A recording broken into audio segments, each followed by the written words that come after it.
Hello, and welcome to Dicebucks, a tabletop role-playing podcast where we focus on playing full campaigns in less well-known systems. This week in episode 32, a cadre of nobles find themselves dislocated and explore a new chancel.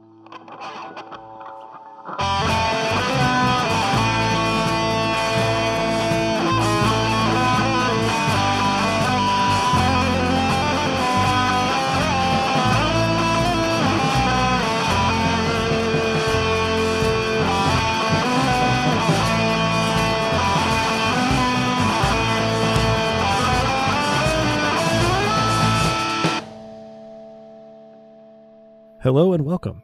I'm Adam, your friendly neighborhood game master, and joining me are... Hi, I'm Drew, and I'll be playing Leorian Cathar, Baron of Tempo, who feels strangely at home. Hello, I'm Robin, and I'll be playing Lyssa Crate of Lurenton, or what was Lurenton, Furious Queen, Dark Diva, blah blah blah. I'm Des, and I'll be playing Romnet, the the undercover Duke of Murder, who totally didn't just play Clue. For keeps. A walking game of Clue, this one. I suppose it's more that I cause games of Clue than that I play them, but... I suppose sure. It's the epicenter of all Clue. You play murder mystery dinners. Yes, every dinner is a murder mystery dinner when... So... Thank you, guys. We have a little bit of character stat growth to recap before we get to our episode recap. Robnet, I believe you were putting your Divine XP from last time to good use. Yes, I am putting my point of Divine XP directly into Unblemished Guise, so that fewer Nobilis can actually tell that I'm a Nobilis unless I am playing Clue. Causing clue. Cluing. There we go. Cluing. What a genteel euphemism for the causing of murder. My understanding is that in the UK, the game is called Cluedo, which gives us the opportunity to have Cluedoing as the verb. Oof. Thanks, I hate it. Cluedo so well. Cluedo like a pun on like no. Like play? That Cluedo Cluedo? that you do so well. There it is. That Cluedo that you do so well. We are off to a rollicking start here. We are. I'm also going to roll lore. Yes, you are going to roll lore. Good job. And I'm going to get a pair of 3 and a pair of 5s, but that doesn't double anything out. Yeah, you just have an especially shiny experience point on your mortal XP sheet this time. I will note that down. But are there any other character stat growths? That makes it sound like a medical condition. Are any other characters growing their stats? I have a growth. Please discuss your growth. I was not intentionally waiting until you were taking a sip of your beverage there, Adam. I will have you know that before the session begins in earnest. I did it to myself. Later on it may be intentional, but for now it's not. For now it's not. Absolutely. So I know in the past you've mentioned that when applying miracle points towards my secondary domain of darkness, they count towards twice as much. No. So first off, I think you're talking about divine experience points, not miracle points. Yes. So for your secondary domain, each rank, instead of costing 3 divine XP, costs 1 divine XP. It is limited by the rank of your primary domain, but your primary domain is maxed out at 5. So, that's not much of a 4 factor. miracle points will get you to the max. Well, 3, I suppose, since you started at 1. Yeah, experience points. I'm glad I'm not the only one doing it. I have 1, so yes. I can actually go ahead and rank up darkness. Correct. Yeah, you can. Okay. You can use that 1 point to get darkness up to what, 1? Mm-hmm. Yep. Perfect. Yeah. I guess that means you have to come up with a new title for what you are to darkness. I mean, I guess technically Baroness, but you've never felt particularly limited by the prescribed titles, which I applaud. Yeah, it may stay Dark Diva because I think Sure. 0 was technically pawn. Yes. 0 As long as is we're actually here. pawn. Yes. So 3 to up a rank. Uh-huh. This is probably a discussion that is worth the listener hearing briefly. Leorian's domain is a 1 specifically because his powers are, for lack of a better term, timey-wimey. And we didn't want to violate causality too horribly. Speak for would yourself. it still? Well, sure. says the demigod, who is a walking violation of causality. Exactly. I may need assistance with this later. Once I think I'm you're convinced. aware. So, if I were, well, yeah, I'm thinking there would be some interesting possibilities if I were to up my domain to 2. Mm-hmm. But I wanted to make sure that was kosher within the limitations we've set for Leorian and the aforementioned timey-wiminess. Yeah, we always had talked about you starting at 1, and I may soft cap you, just to kind of keep the messiness of the closing stretch of this campaign manageable for my tiny little mortal brain. But yes, for 3 of your 4 divine XP, you could rank up domain 1, and that would get you to 2. The sort of other thing that you could do with those currently is add miracle points 1-to-1. Sure. You already have a fair few for domain, but they're just, you've spent them. Right. No, I'm let the listener know that I'm completely tapped of domain miracle points. I have 1 aspect miracle point. I have 3 realm miracle points. We've already started doing right at the last Trump type stuff. I guess that would be the other thing that I would add is that having broken the seal on aspect, you had to start at aspect 0, and Lissa is still locked to aspect 0 because the improvements to her aspect are hoarded by Mavia.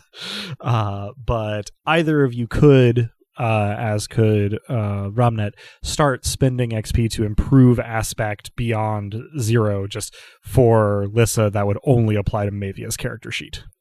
Sure. It would Given be where really I'm pretty funny sure we if I are, ended up like high aspect, given Romnet's utter disinterest in using like his own physical force. Right. Not so ornamentally pretty would have to be the new turn of phrase, I believe. Ornamentally omnipotent, yeah. Ornamentally omnipotent is even better. I think what ornamental utility. There we go. Exactly. There it is. Given where I'm pretty sure we are in today's episode, I think I'm going to wait until next time to make this choice, sort of based on how this plays out and what makes sense in character. Sounds good to me. Any other expenditures before we move on? I am considering some mortal expenditures. Do tell. Although I am looking now to see that I put the shiny experience in the wrong category. But I'm picturing the number sparkle. I mean, I put it on my sheet as, 6, 1 shiny. Sure. I guess if it's like Pokemon, it's not even actually shiny. It's just a different color, right? Yeah. But it turns out that I actually have 7 unspent mortal experience, and this is fine and good. Recall to me what the costs for upgrading a skill is. So it would be the amount of the new skill, is that correct? Yes, the whatever the value is becoming is the cost. If you are improving a die in a pool to an expert die, that's 1 experience. Right, if you're improving an expert 5. die to a master die, that's 5. Yeah. And then stats are 10 each, regardless of what number it's going to. Adding a die to each of Perform Dance and Weapon Blades. Yes, 1 to each of Weapon and Perform. Finally, a little lethality on this character excellent sheet. Hey now. I just have to point. Yeah, I was going to say that does bring the weapon pool here to 4 dice, but also as long as you are targeting mortals, you could pretty much, just go and, cause violence to happen. So that probably does it for our experience expenditure extravaganza. which means that up next is our summary, courtesy of Romnet. So, we began, I began, with a visit to check in on Chris' tier and let him know that I was, in fact, watching him quite closely. It was not an amicable conversation, but it had the appropriate effect, and the old man gave a sufficient and acceptable report, and understood that I would be checking back in.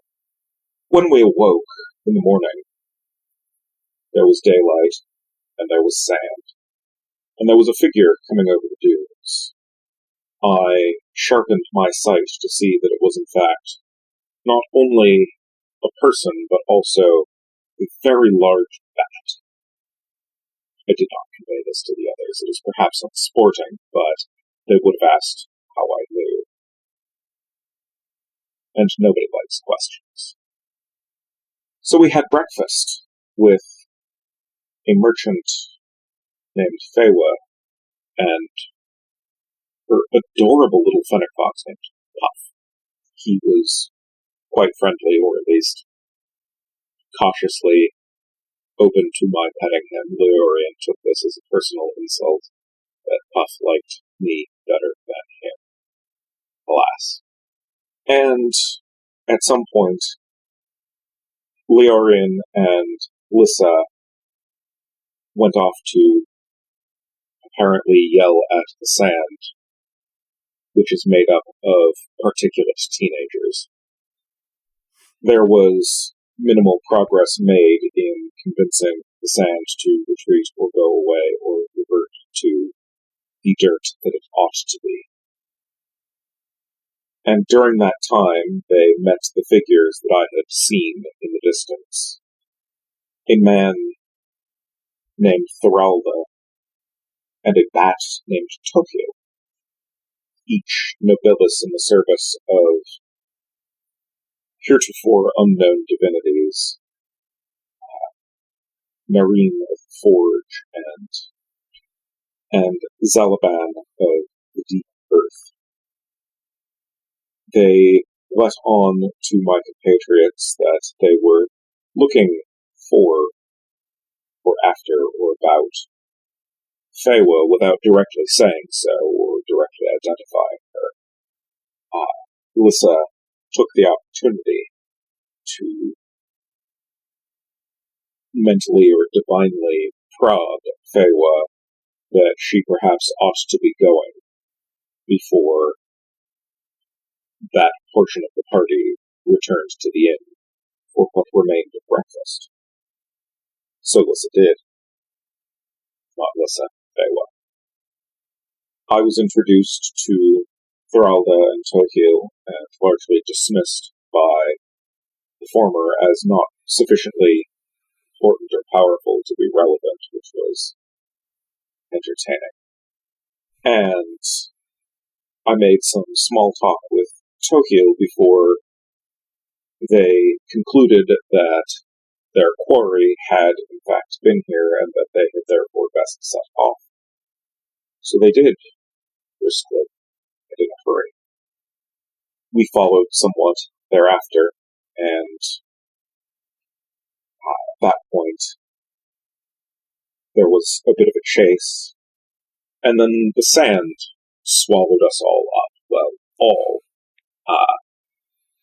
4 of us, Fewa and Lissa and Leorian and myself.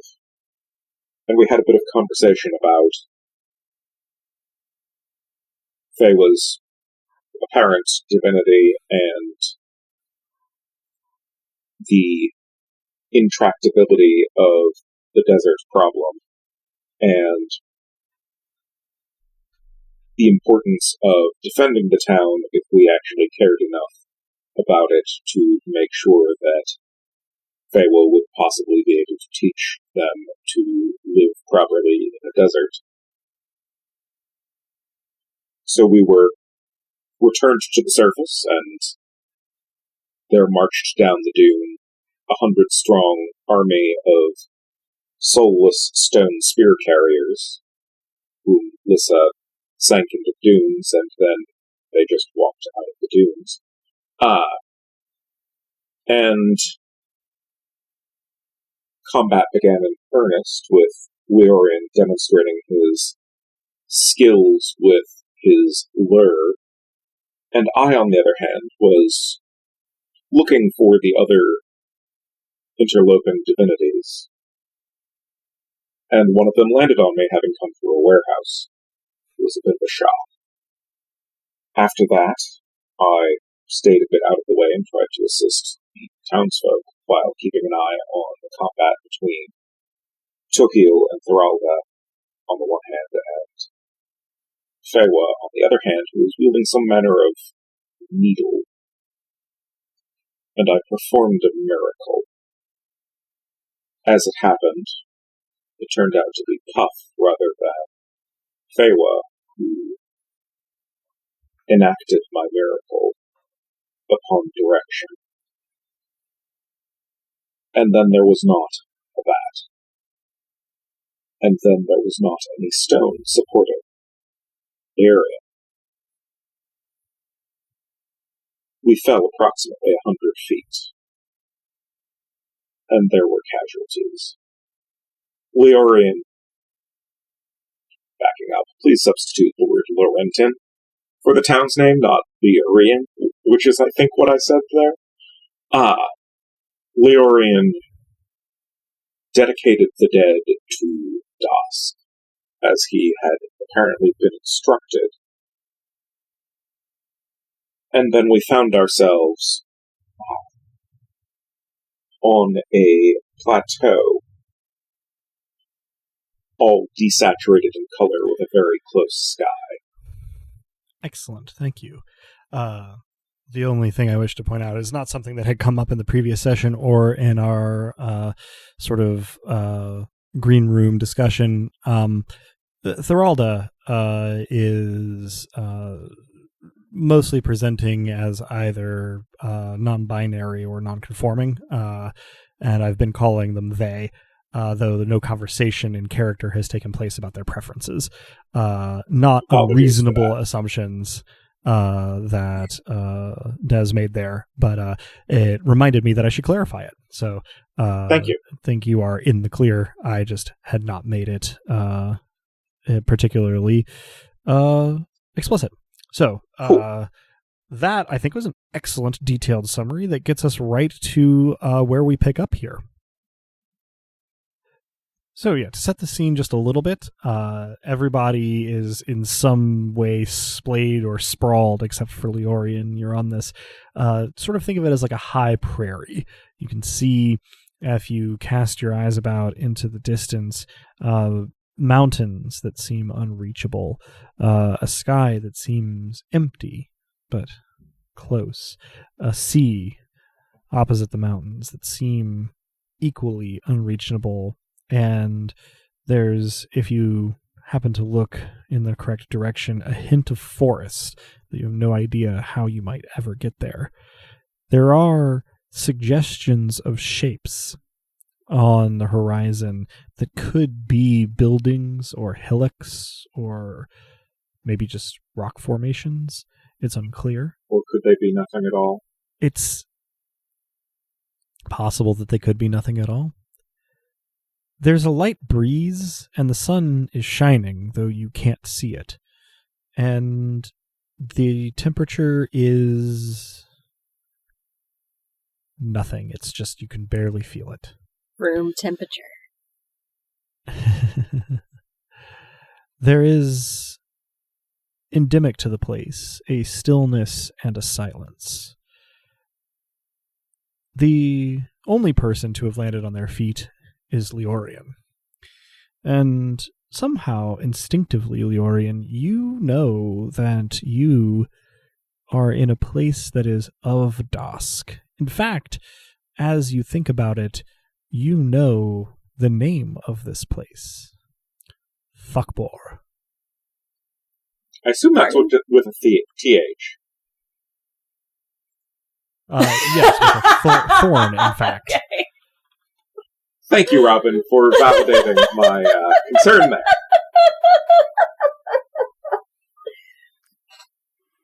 I'm gonna cop to not knowing what the concern was. Oh. I'm sorry for all the peeking just then, but You're fine. I went ahead and put the spelling, at least since I don't have access to the character Thorn on my keyboard, in our that makes it there. so much more helpful for us potty mouths. So, Leorian, I'm going to give you first reaction here since you're not picking yourself up off the ground and brushing off your clothes. I mean, I have a properly religious reaction, realizing where I am and the import thereof. I feel at the wind, which I assume I can't feel. I look to the sky where I see nothing. After a moment, I shake myself out of my reverie and ask, is everyone okay? No. Is this where Dosk is What hiding happened to himself? Laurenton? That was a bad question, and I don't know the answer to your question, which is a good question. Yeah. No, I need to get back. I have to get back. I have to get home.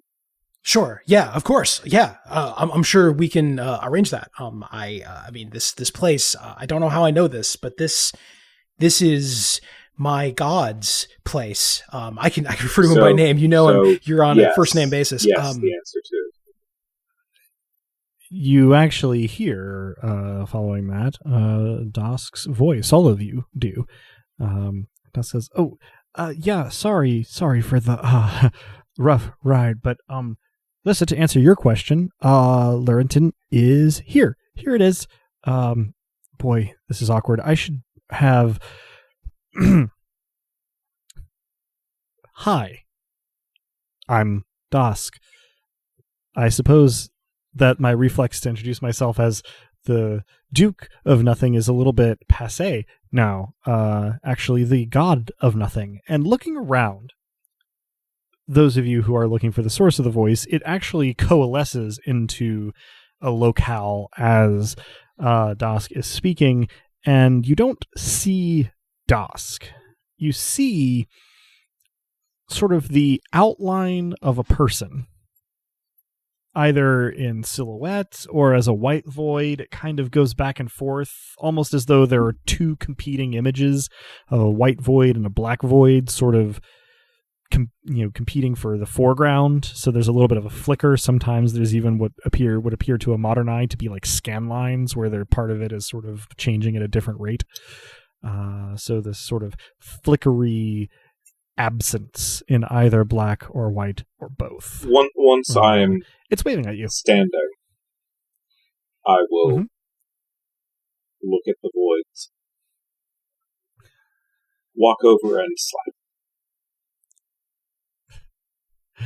slap. Your hand does pass through the As void expected. without any particular sensation on your part, but Dosk's sort of visual presence there does react as though slapped, and there's a beat at which he says, okay, I definitely deserved that, but if, well, no but, really, it won't help, but, nope. So I had the opportunity to ascend here, and, well, I took it because I thought it was the best thing to do, and now I have a chancel. Welcome to Þockborr. Make yourself at home, please. Including, and he gestures past the three of you to where Thoralda and Fewa are standing, including our other guests, august and esteemed company indeed. I'm having a lot of trouble, and then the silhouette disappears, as does the voice. What does he mean, Laurenton's here? It's not here. It's there, and it fell. How do we get out of here, Leorian? How do we leave? There's always a way to leave. Are there gates? Like, oof. There must be a way to leave, of course. Yeah. Gates, it looks like the answer is no to the gate thing specifically. But honestly, my plan was to ask Dosk, and that was Dosk. And he, I'm still composing myself because my face looks about the way you would expect someone's face to look if they just saw their god get slapped. And I say, I think we just need to find him again. Or if he's right, and he might be, and he probably is, this being, his realm and all, maybe Laurenton is here. Maybe everybody's, fine is a strong word, and I don't mean to impose that expectation on the situation, but perhaps they've transcended. Transcended. Maybe they're here now. Same as us, not same. Yes. I have a gift. Mm-hmm. You do. Specifically, once I find it on my character sheet, I am a world walker. You are. And I can sense secret roads and chancels and ways into and out of chancels.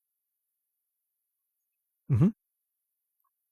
Where's the way out? So every way is a way out, in theory. This is a chancel that is expansive enough, especially in comparison to something like Fermata, that it kind of coexists with the material world, but has superimposed itself on to the material world. And so being able to leave is a matter of finding and following the right path, or having the aid of the master of the chancel. Realm miracles would also do it. What this means for your current purposes is that you can sense the directions you need to head in order to leave unassisted. They're kind of arbitrary. It's not like there is a set path, just that if you follow what you sense closely enough with the intention of leaving, eventually you will leave. Although it is perhaps worth noting that you aren't sure how long it would actually take. One of the things that your sense gives you is that this place is pointlessly, preposterously vast. I at least, due to the wording of World Walker, seem likely to just be able to step out, regardless of the paths, but others, yeah. Right, no, if you wanted to take anybody with you. But... Yeah. The other thing that you do perceive is that out is easier than in. I will look around and just chuckle sort of darkly to myself. At this time, Thoralda and Fewa have approached where you are standing. Thoralda looks kind of like a thunderstorm that walks like a blacksmith, mostly glaring daggers at Fewa. Fewa has composed herself, Is Puff here too? and you note an absence of Puff. Puff is not in evidence. Fewa is the first to speak, and she says with more acid and rancor in her voice than you have heard her use on anything heretofore. I suppose that your god is a coward. At whom I is turn that on my directed? heels and say... Okay. Leorian, pretty clearly. I turn on my heels and say, now, just a moment. Hey, he has the right to say that, but you, on the other hand, I don't really think you have standing to make that kind of determination about a divine being, like a fully divine. Fewa holds up her hand and says, I rather think that I do, and I don't make the judgment lightly. This that you see around us, this is a chancel. They don't come free. My face is a heroic attempt to pretend I know what a chancel is. What's the cost? Fewa fixes you with a serious stare, unblinking, and she says, 100 human deaths to make a chancel. It protects you. As a god, as an imperator, it makes you hard to attack. The chancel becomes your body, so you are difficult to attack. I've always found it a cowardly solution. But the humans, I mean, they're in the chancel. They're not. I mean, the deaths. They're right. I mean, here now, they're fine. They're just.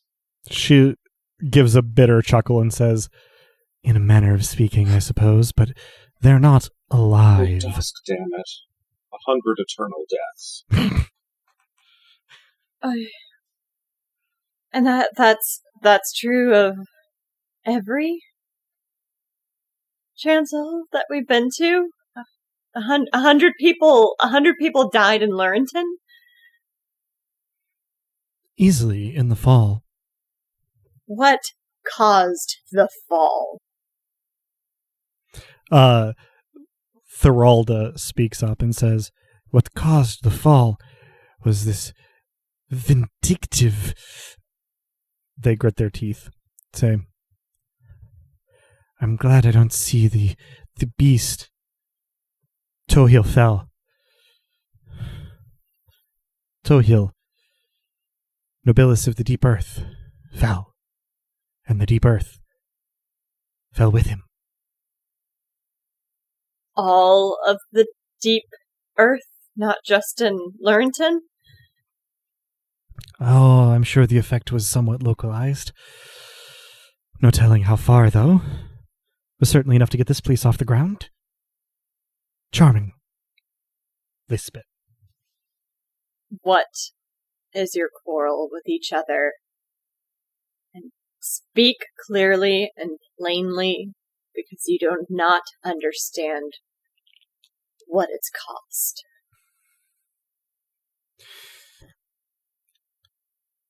Thoralda snorts, and Fewa opens her mouth to respond, but as soon as the first syllable comes out of her mouth, Thoralda interrupts, and Fewa simply closes her mouth, and Thoralda says, "She is a thief.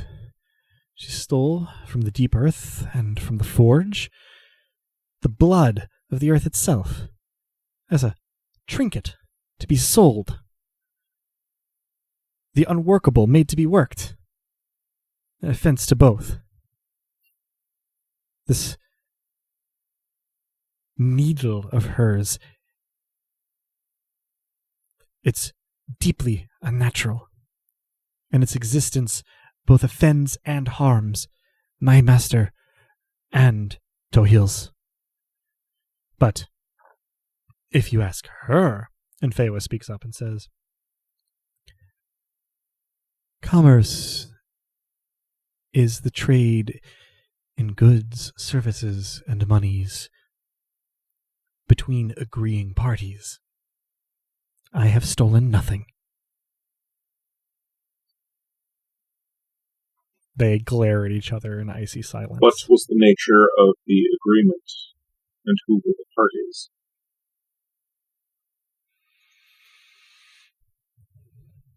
Fewa takes a deep breath, closing her eyes, while Thoralda rounds on you, Ramnet, and says, "Stay out of this, mortal. It does not concern you." And then turns their back on you. You will speak to Ramnet with more respect than that, especially because you have disrespected, possibly by my count, 2 additional gods. And Thoralda looks like they are going to respond, but I pull the ingot of bloodstone out from one of my pockets, and I say, "Is this this tiny thing part of that entire quarrel? Your childish fight?"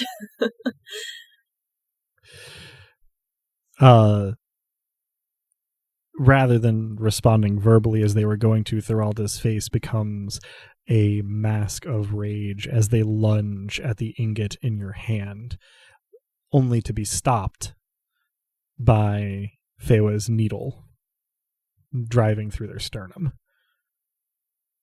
It doesn't seem to hurt them as it would hurt a mortal, but they do seem immobilized by it.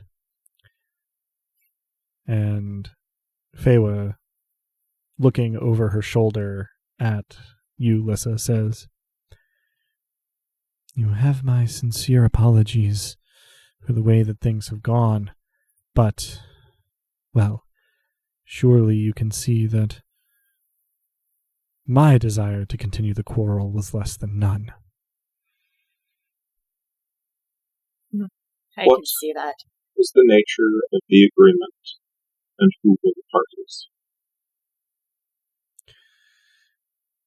Feywa looks considering for a moment and then says,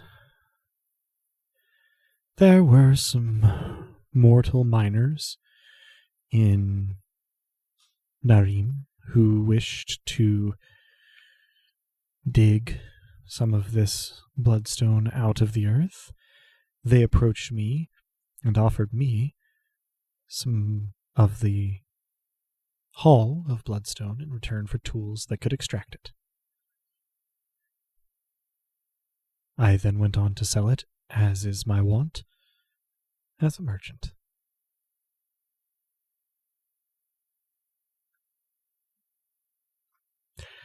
Thoralda, for their part, looks like they would very much like to say something, but when they open their mouth, only a trickle of blood comes out. I mumble, that doesn't sound much like a theft. And then, as though it's part of the same thought, I say, he's the negator of the unjust order. He wouldn't build this place of people. He's not just a, and in this word is more venom than I can possibly convey. He's not just a boss. We will get to that in just a moment, with all due respect, Leorian. Yeah, it's yeah, of course, my furious, yeah.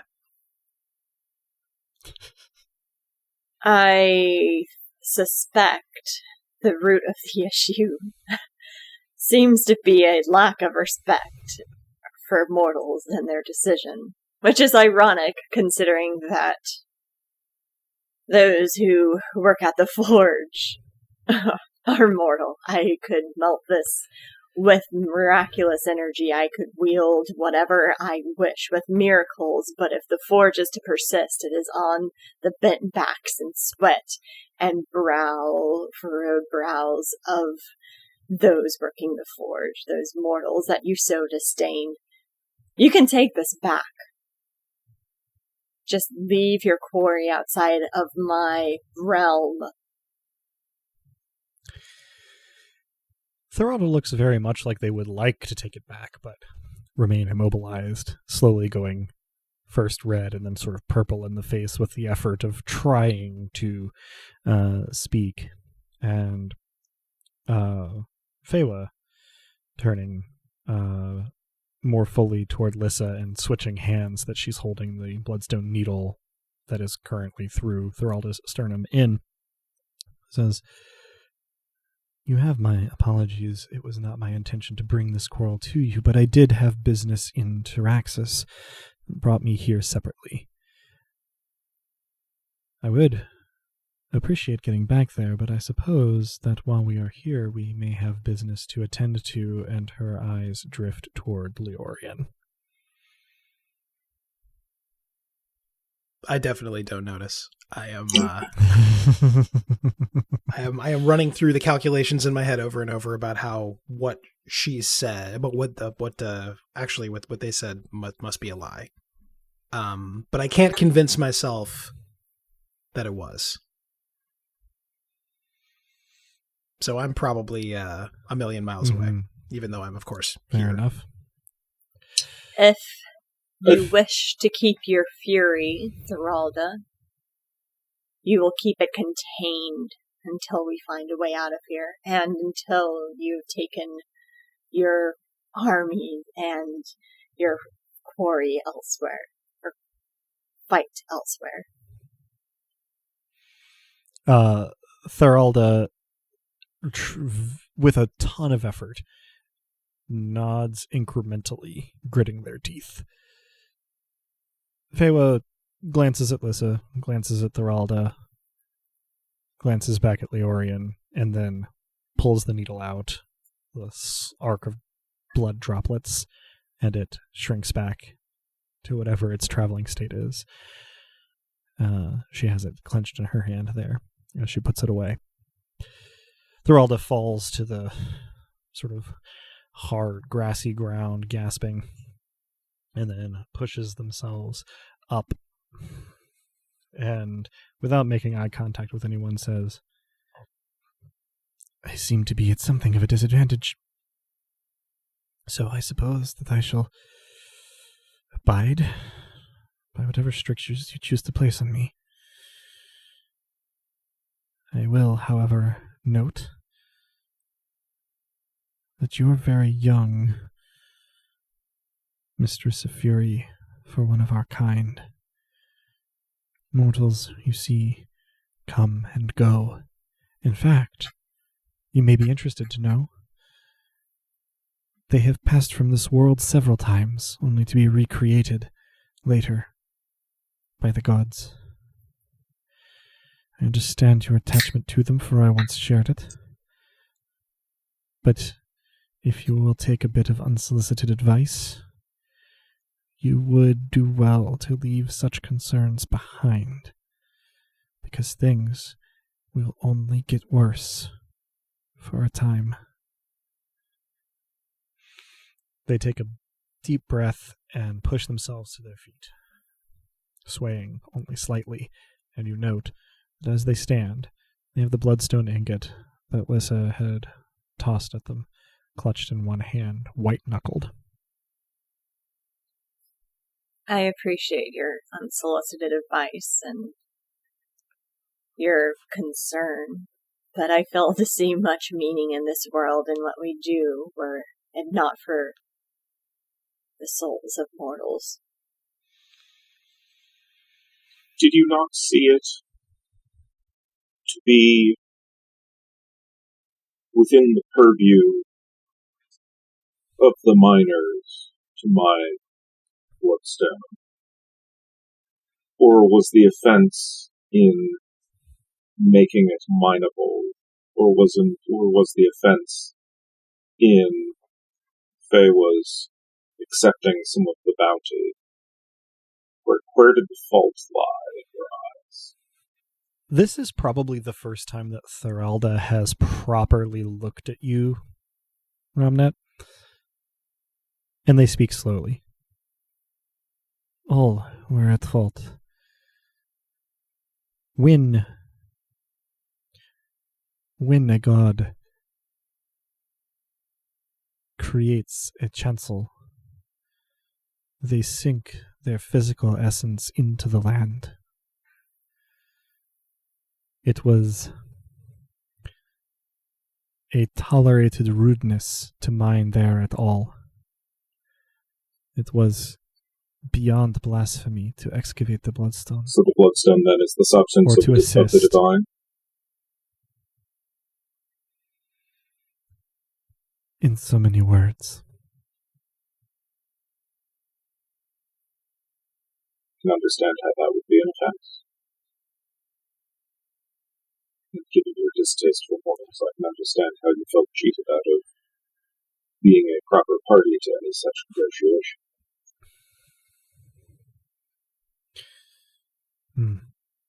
Your understanding warms me, Prophet. It shouldn't.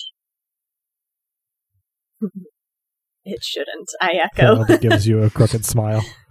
And so then, the cowardice here was using the deaths of mortals rather than what? Killing them en masse? Would that have been the honorable, the upright, the brave, the godly thing to do? Either this whole order needs to come crashing down, which, if you've got a plan for that, sign me up. Or it seems to me we should probably stop stabbing each other and throwing stones at each other and figure out how to, I don't know, make things a little better. I crouched down and Dusk, did you take this power unto yourself in order to bring it all crashing down? There is no immediate response to Ramnet's question. In response to the Leorians, I feel bad calling it a diatribe outburst, maybe? I don't know. You can call it a tantrum. It's hard to characterize. for all he cares at this moment, yeah. Thoralda and Fewa start to speak at the same time, and Fewa gives way. Thoralda says, "You will find that I disagree with the esteemed merchant on this. It is mere pragmatism to have a chancel. And the mortals, in some places, give themselves willingly to its creation. It is only in places where there is no established worship that they need to be taken like marks in the night." Fewa, taking the opportunity of Thoralda entering a lull, says, "I call it cowardice because, well, some gods choose to remain embodied, to remain whole but vulnerable, and simply to defend themselves against all comers. Did, perchance, and her look takes in everybody here, not just Leorian, did perchance this Dusk explain to you what he was signing up for when he ascended?" He said nothing No? and went.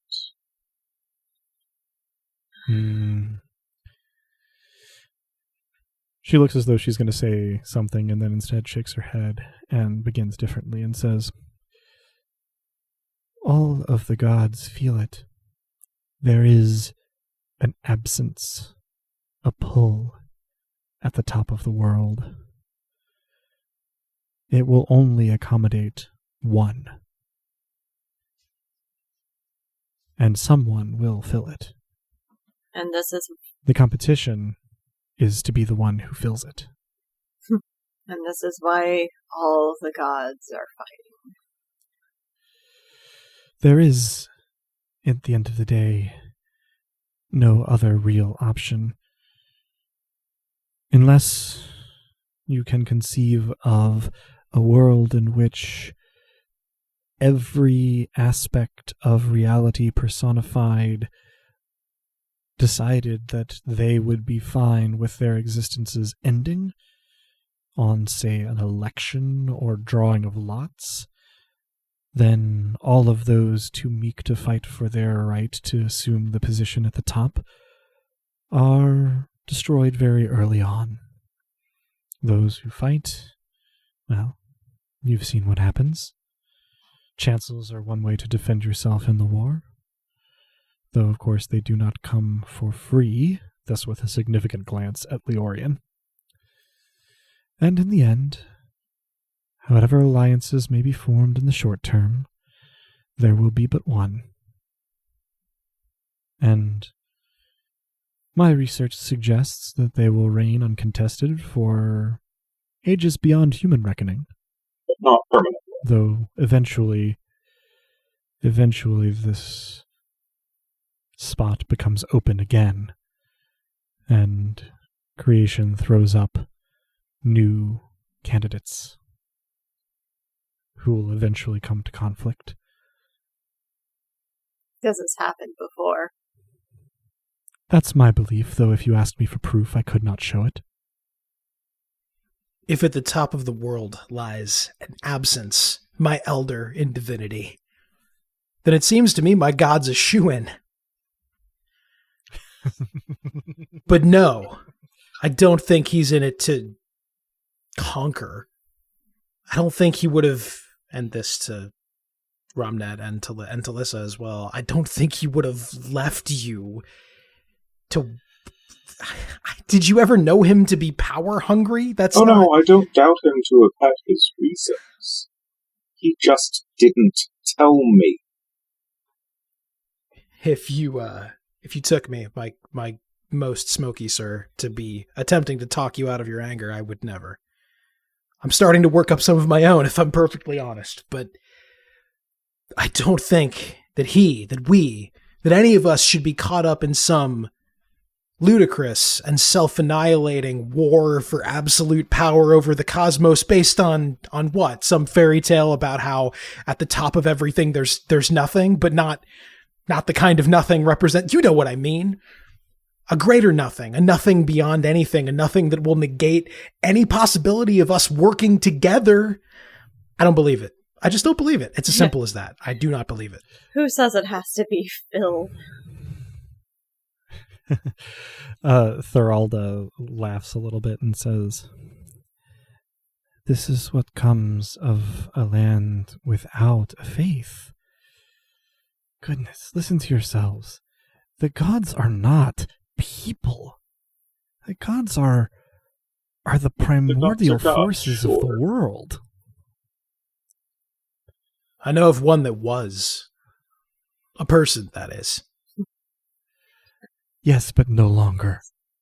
And Thoralda gestures one hand at the chancel that you are standing in.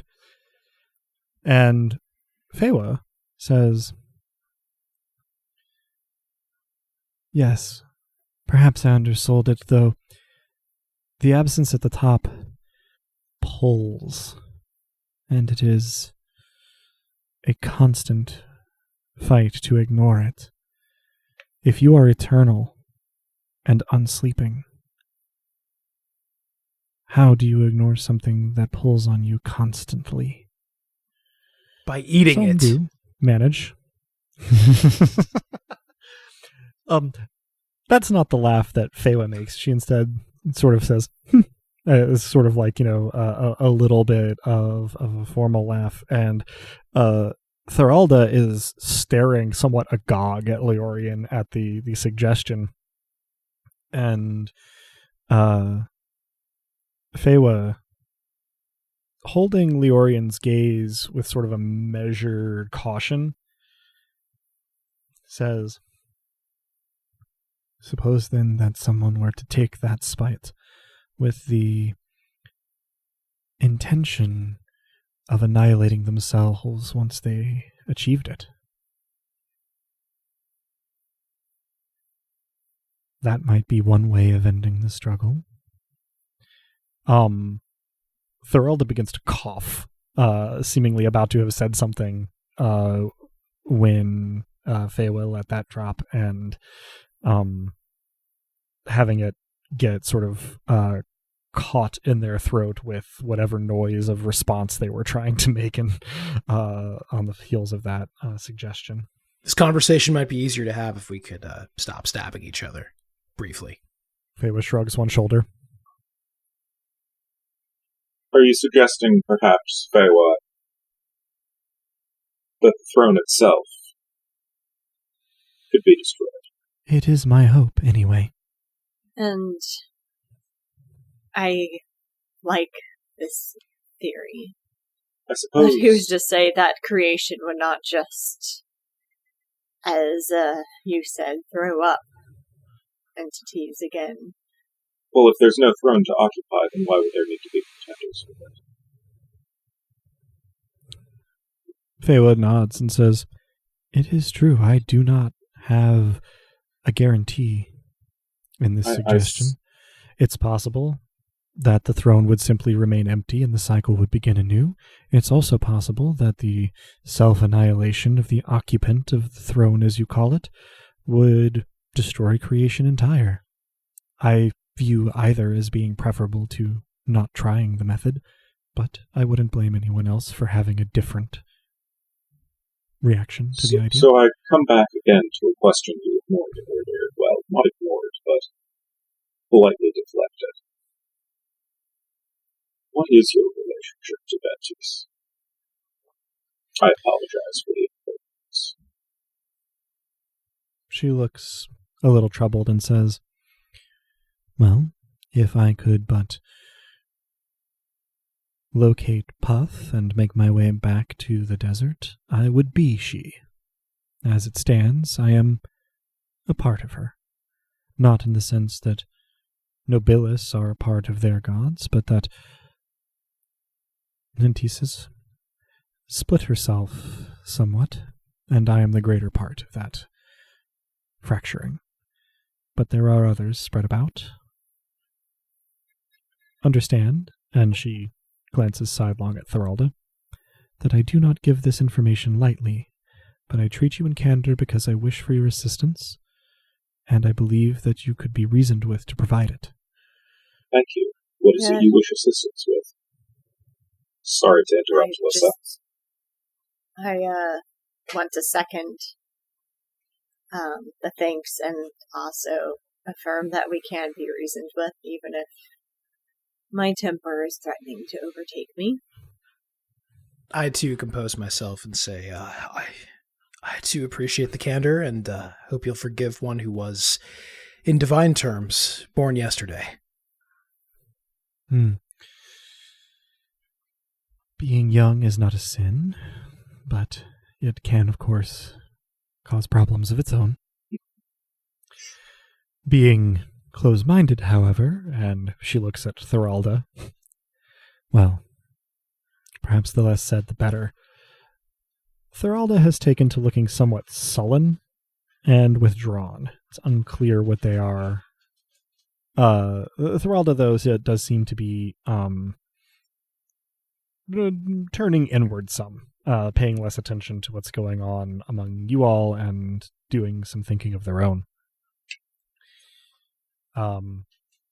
Fewa straightens, though, and says, in the meantime, I believe it would be productive to try to have a lengthier conversation with the master of this place. If he will accept my help, I can help him to manifest more completely and stably. In terms of gods or imperators, he is, well, not yet all the way born from his mother, I'm afraid. And so it is not surprising that he is facing some challenges. I didn't mean to speak to you as one who wouldn't know. I think what I do is I perform a divination. Can I do that since we're in the chancel? Mm-hmm. I guess the literal description is to know about trouble. Can I feel Dosk's presence, I suppose, is the actual question I'm asking. And how that mechanically works comes second. Mm-hmm. You can, without using any miracle points. I have discovered some trouble. So you can, with a level 0 realm miracle, you can sense Dosk's presence. It is not highly localized, but the direction that you get is down into the earth below you. This may not be useful information, but the master of this place is below us. Fewa comments that, I suppose that makes sense, as that is what happens to the stuff of an imperator when they enchancel themselves, as their physical form diffuses into the landscape.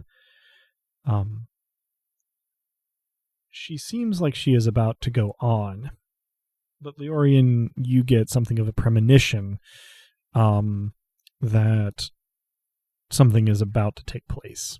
And in a moment that is sort of expanded to be as large as it needs to be, Leorian, Lissa, Romnet, you are all addressed by Dosk's disembodied voice saying, right, sorry, this is tough, still getting used to it, but I'd love to have a conversation in private.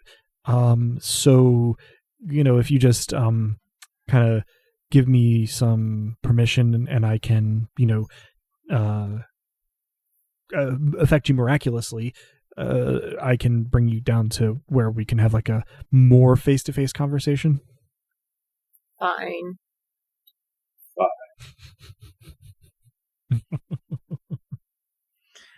Yeah, Leorian, you don't get a choice. Good. That saves me trying to negotiate how eager I am and yet how not eager I wish to appear. So here's a question that I don't think is in the original description of Þockborr as a chancel. Did you have anything in mind for the heart of the chancel? That's a good question, and I definitely never thought about it. I mean, if it's, I have a suggestion if I may, but if not, then please, by all means. It seems somewhat central to Dosk that the rendering of conflicts meaningless and the aspect of nothing appears individually to each who holds it. So there could be sort of a localized, permanent instantiation of that. Interesting. So, having said fine in words or attitudes, And no one questions that it's required that I say so. Well, probably nobody who would be able to put two and two together hears you in this sort of locked moment. But sure enough, there's a momentary sensation of very rapid falling, and then you are for a moment suspended in a void. Not black, not white, not gray, just nothing. But it does take form after a moment. Not solid form, but Alyssa, you're probably the first to recognize where you kind of are. This looks an awful lot like the nightcap, but drawn in charcoal and empty, but for yourselves.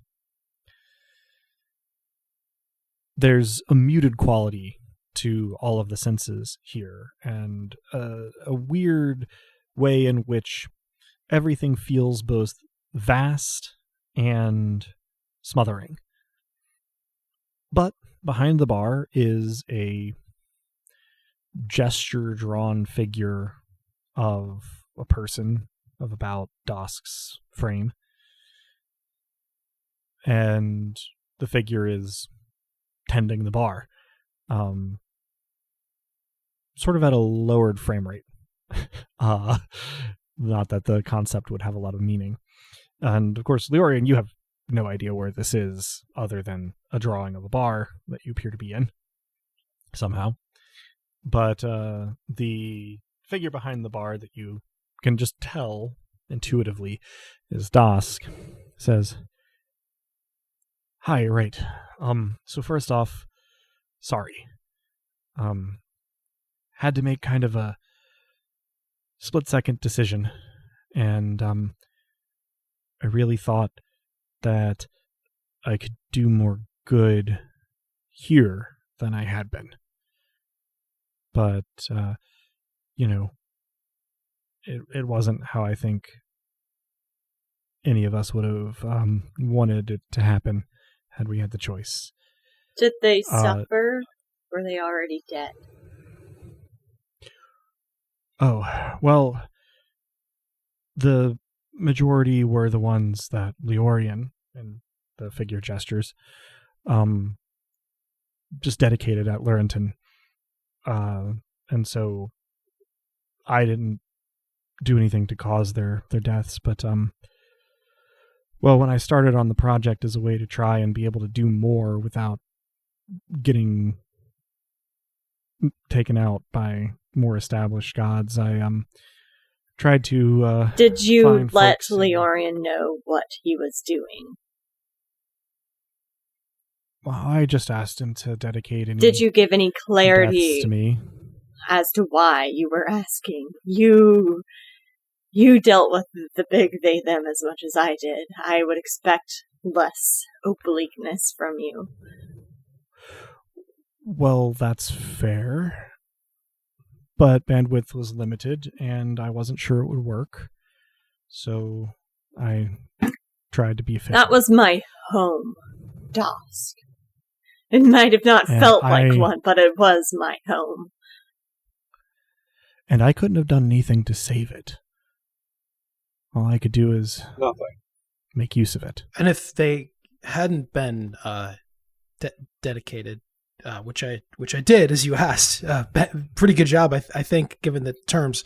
What would have happened to them? What happens to mortals when they, if they're not used as bricks and mortar? Then what happens?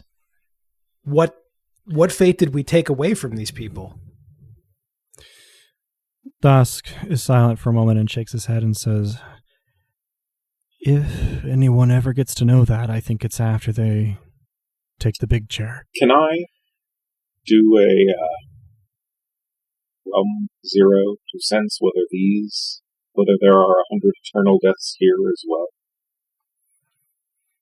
No, because this isn't your realm. That only works in your chancel. Yeah.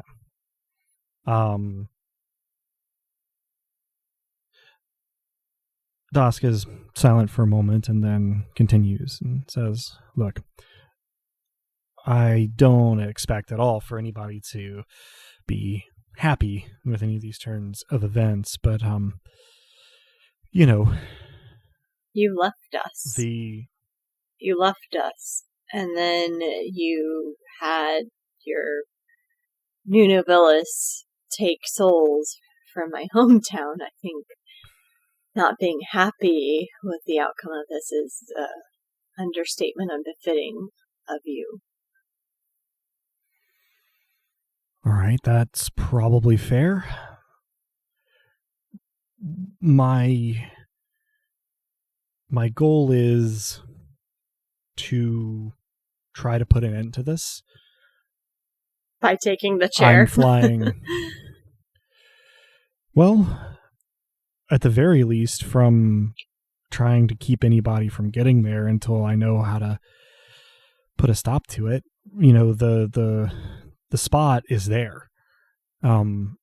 As the god of nothing, there might be something that I can do, but I don't understand its nature. I don't know that anybody really does. Divine, mortal, or anything in between.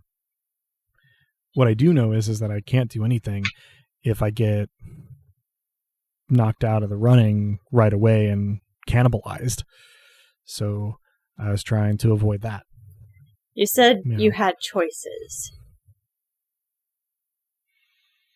What were the other options that you chose this over? Well, prior to sensing that there was trouble brewing in Larenton, I was on the lookout for people who were approaching the ends of their lives. I think more specifically, no. Asking about your choices in your step up world. That. Oh, all right. Yeah. Well, I could have passed all of the power that catapulted me up here to the Obsidian God. That didn't feel like a great move, given our experiences with them. Mm-hmm. Or I could have just let it run wild into the ether, and I could only really make a guess as to what that would have been resulting in, but seemed likely to be, the sort of reformation of Palaran or a god in his place, or maybe just slurped up by Sirtha and the Deep and the Obsidian God. So it makes a fair bit more sense than I was imagining. It's about what I expected. Can you...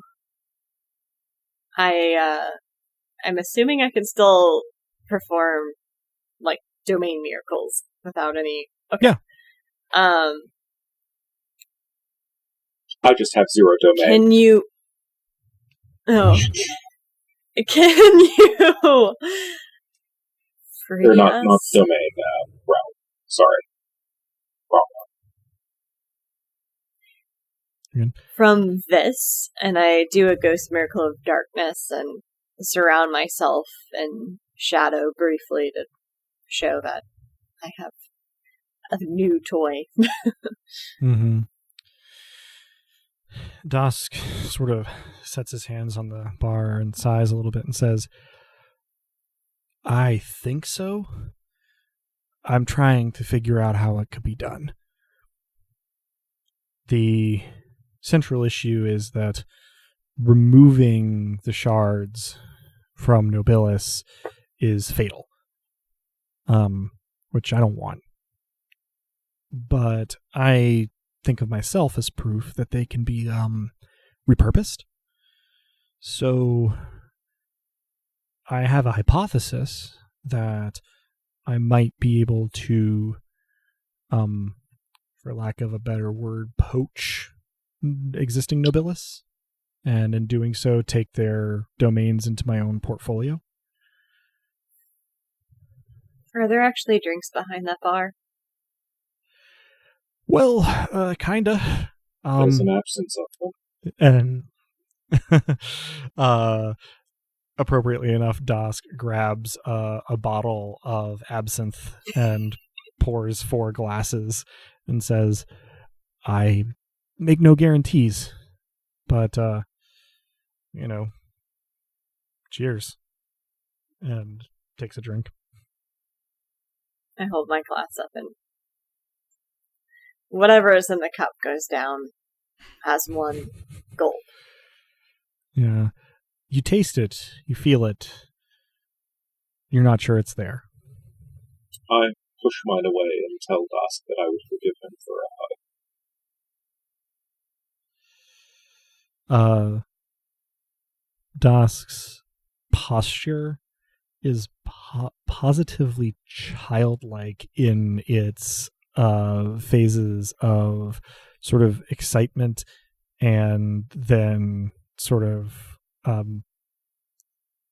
dejection, as Dosk says,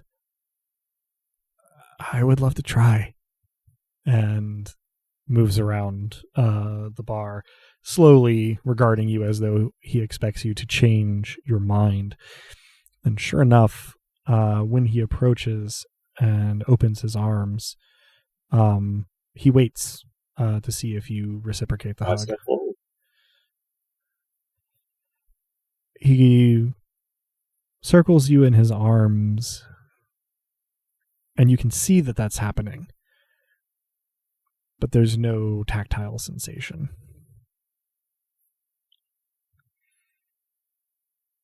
Well, we tried. Do you have it in you for another try? He chuckles a little bit and says, yeah, and steps close and opens his arms. What would I have to roll to try to pick him up? Is this a lifting stance sort of deal? I know it's not a hug unless I attempt to, pick him up. Right. Let's see. Is it an athletics roll? Because again, I can use lifting stance. Athletics plus eerie. No, don't you dare say eerie. Aspect miracle. No. Just flat roll aspect plus athletics. Oh. That makes some kind of sense. I was going to say, I think if you roll your body plus athletics plus 2 dice like you do for lifting stance, I can at least tell you what happens and what your options Do I still are. have the master die in athletics? Oh, yeah. Okay. Yeah. So 5 plus a master die, I think. 5 plus a master die. For a second, I was hoping for. I saw like a 6 and a 9, and I was like, "Oh, can I do it with my master die?" But sadly, it's going to be 2 10s. Okay. Are you willing to use a spirit miracle point on this? Yeah. You are able to essentially, more or less with Dosk's tacit permission, when you try it, to use your Octoritas to like sleeve your arms in this hug, and you can't actually feel that you have anything in your arms, but you sort of pick the visual form that Dosk has up in this hug for about a slow count of 1 before he passes back through your embrace and settles back to the floor. He doesn't have a face in this aspect, just a small disconcerting note. Mannequin's head. Yeah. But he does gesture as though sort of wiping a tear away, and you hear a sniffle. and he sort of, after a moment, snaps back to behind the bar as though, kind of a rubber band being let go. And, I will raise the not absinthe and down it. He does the same with what remains of his. I raise mine and I say, they're seeing what I saw, what I see, the beginning to, my sovereign of nothing. This is not important, but upon hearing the name of the place, the Furious Queen, I do believe, even in her not inconsiderable and more than understandable distress, made an all but imperceptible chortle. Perhaps we could just call it boar. As I say, not the most important thing.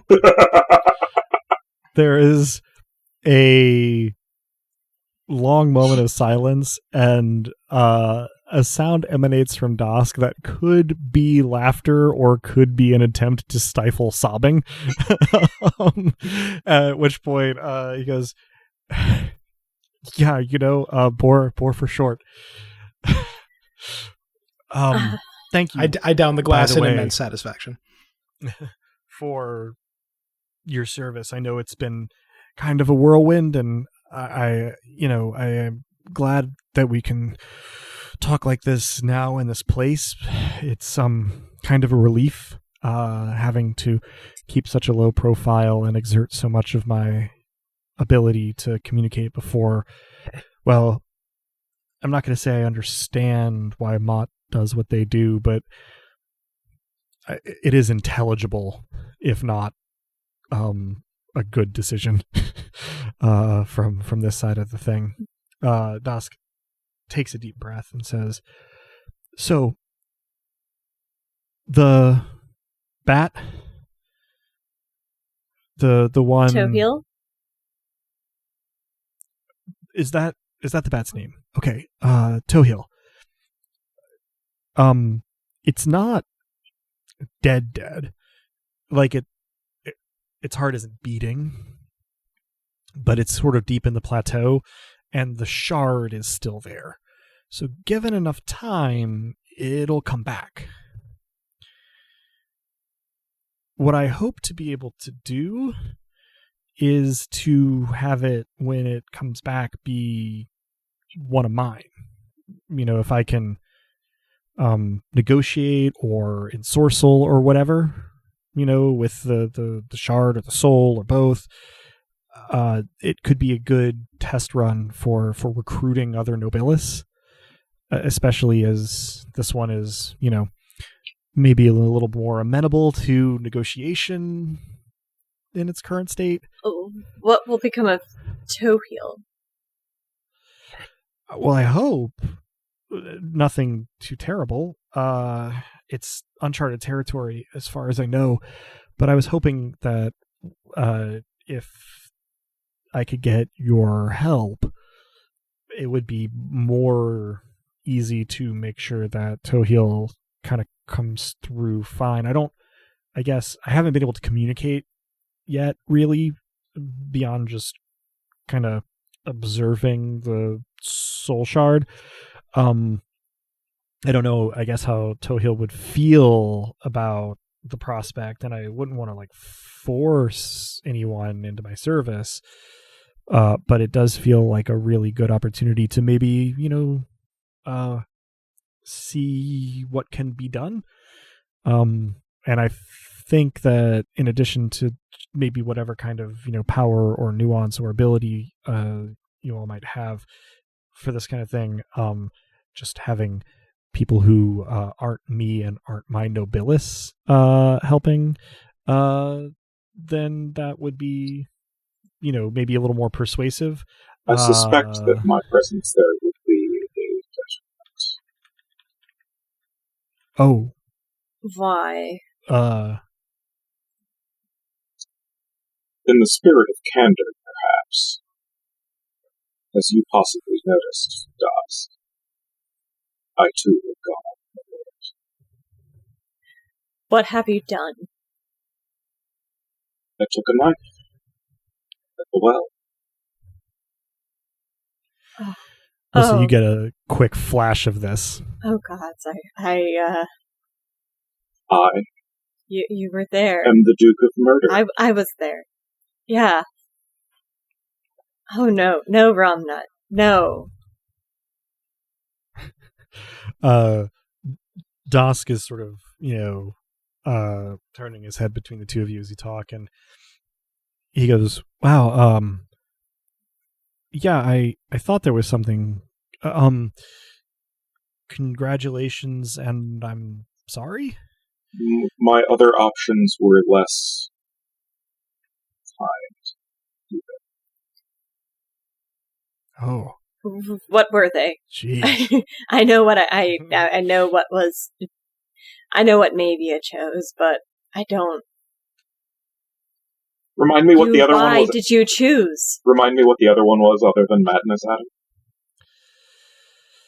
Because mostly I remember you were not offering me secrets.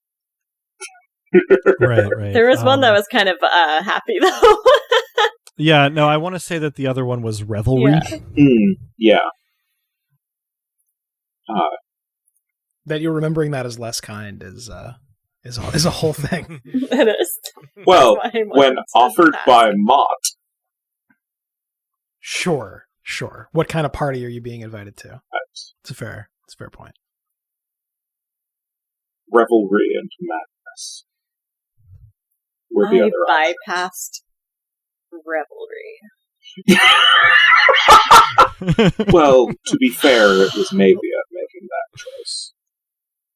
Well, Þockborr. That gets a laugh out of Dosk, although he does try to sort of tamp it down, and he says in earnest, "Yeah, I am sorry to hear, Lissa, that you didn't get Revelry. I know that this side of you would have liked that a lot more than Darkness." I mean, the night can offer some benefits, but we need to refocus, I guess, on enlisting Tohill. But as long as you can promise me in whatever way that you will do everything within your power to save him. I will. I don't know what to expect. When you do, do offer my apologies. I was simply trying to ensure that Fewa did not come to harm. I'll accept your apologies later from it. There will be separate apologies later to use. Das kind of nods a little bit and says, yeah, so if Tohill's body doesn't, well, I would say pull through, but doesn't come back, I don't know if there's much that I can do. I will try. If Tohill, in current state, doesn't want to list up, I have no idea what the best way to ensure survival is. And then interrupting Dosk is a familiar voice, Fewa's. She walks in the door that would normally lead out to the streets of Fermata and says, I suppose I might be able to be of assistance there, but I think that God to God, we should have a long talk before I commit to anything. Des, you were indicating that you had something. I mean, perhaps you could substitute shards, as it were. Right, You yes. can presumably Fewa, occupy nothing is left behind. Das sort of nods thoughtfully, and Fewa says, that might work, so long as you were able to secure agreement from the Nobilis beforehand, and could overpower the spirit presence of the previous Imperator. But especially if the Nobilis is currently dead, that might be an issue.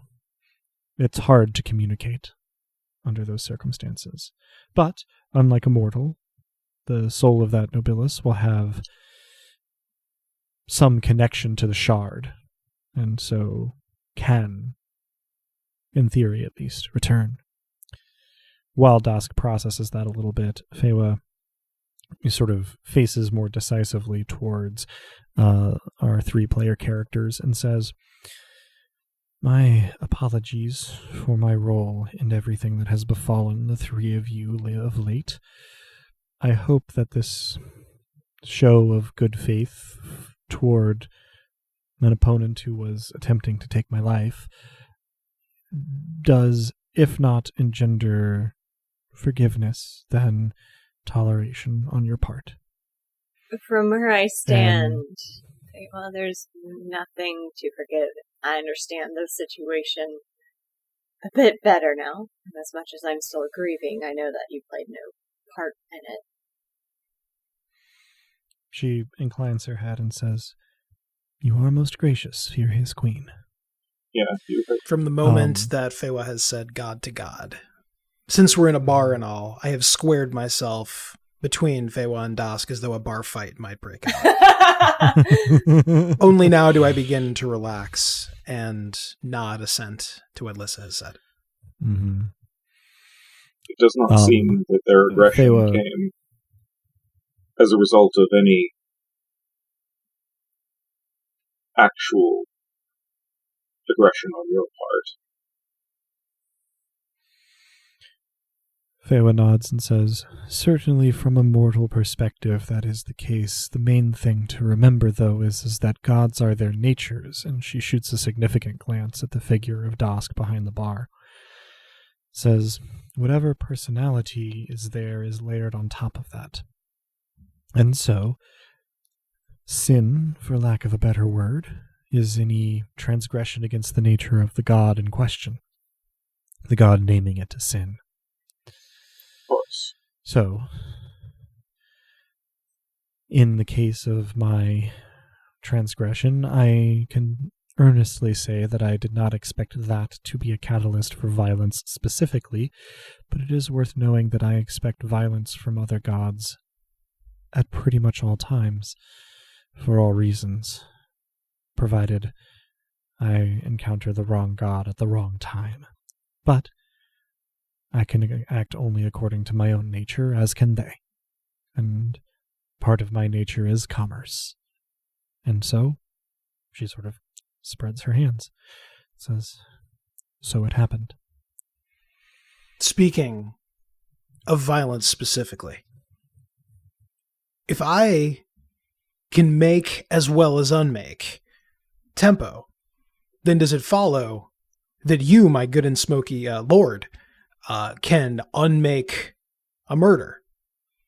If our goal is to bring someone back to life, it seems to me that assuming you can access the negative, as it were, of your domain of murder, then you may be of singular use in the pursuit. I suspect that unmaking a murder simply means that they will have died. Possibly naturally, or possibly falling on a knife that happened to be there without a hand to hold it. If we really need to work on your branding, Romnut. Fewa chimes in here and says, "You have the right of it for the most part, but that sort of thing tends to depend entirely on the magnitude and intent of the miracle. A destruction of murder is certainly possible. That would still result in a death, but take away the murder.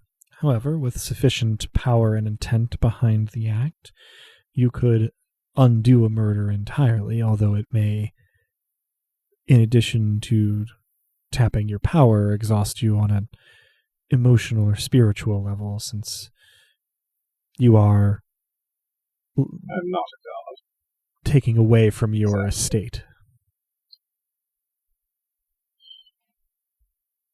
I've done that before, would not necessarily recommend.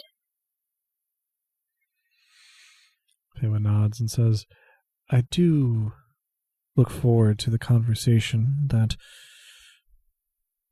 Dask here and myself might have." She seems a little brittle when she says that, but, is not aggressive. She says, "I also wish to ask a very presumptuous favor of the Nobilis in present here. Nobilis in attendance here. Have you familiarity with the Godswoods? That sounds like a lore check to me.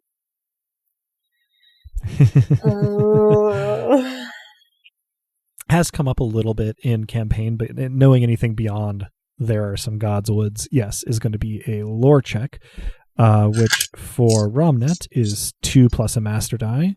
Excuse me. If anybody else wants to roll, I mean, that would be 1 for Leorians. Yeah, Leorian can do. I will just skip this roll. Sure, that would be 2. Lore for me is 6. No master die. Oh, I'm sorry. I was looking at language. My bad. I was very confused there. They both start with L in my defense. Yeah, 6 no master die. Knowledge plus lore is 6 for you. Can I aspect miracle for perfect recall? Yes, okay. Yes, you can. Or at the very least, high-level human recall without spending a miracle. High-level human recall. So I will do that. So, yeah, that is essentially going to be like having 6 10s here. So you can't get any new knowledge that you didn't have, but you know a decent little bit about this, as the Godswoods figure very prominently in a lot of songs and stories, especially older ones from Taraxis. The Godswoods are, on balance, a relatively small forest. I mean, they take several days to journey through, but compared to, the Shadowed Lands or larger forests in sort of north eastern Taraxis, not at all that tremendous. But they are accounted as being older than almost any other forest known to Taraxans, and while very few people live there, and the ones that do live on the very periphery, and no one maintains the single road that goes through it. The road through it is, well, always there. It's never overgrown. And if you do wander off the path, there's a decent chance, according to the stories at least, that you never get seen again.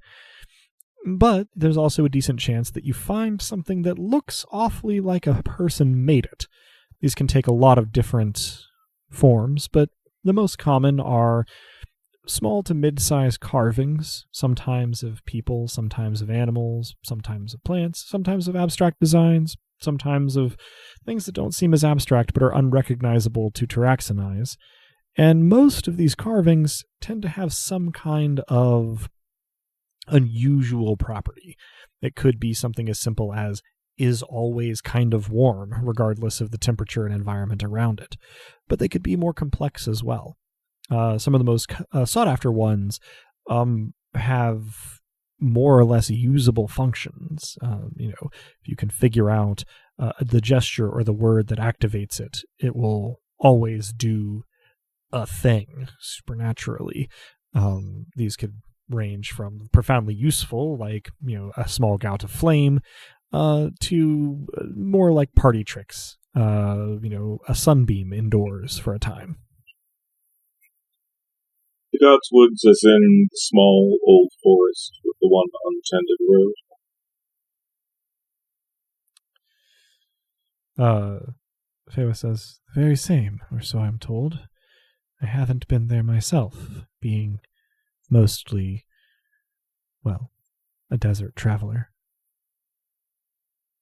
Can you only go where there's desert? Would be more accurate to say that desert follows me where I go, but the further I go, the thinner I'm stretched. This is the furthest I've been from the Caroline Wastes in quite some time, but I came with my destination as the Godswoods. Seeing what I bring with me, I am loath to continue my journey personally, and hope that you may finish it for me. If it's no slight against the desert, but I know a lot of lands between here and there thrive on crops and the land itself as it is. So, I think I personally would be willing. Very well. Das, She nods. I have a couple of questions. Fewa inclines her head, and Dosk says, "Oh, well, by all means, ask." On. Very well. Would the incursion of desert into a bog or otherwise uninhabited lands increase your power? Would it count as a move against the Obsidian God? She considers for a moment. She says, "I am only vaguely acquainted with the Obsidian God, but all account them as unpredictable, and it is unclear what they might perceive of as an offense. That said, the spreading of desert is something of a two-sided coin for me. I gain influence over places I didn't have influence before, but my nature is spread thinner and my attention is less close, and my control over what happens in the deserts slowly slips." Dusk. This is your place. Yeah. In a chancel, if one is sufficiently tuned, my understanding is one can do whatsoever one pleases to some degree. Yeah. Can you speak to the dead?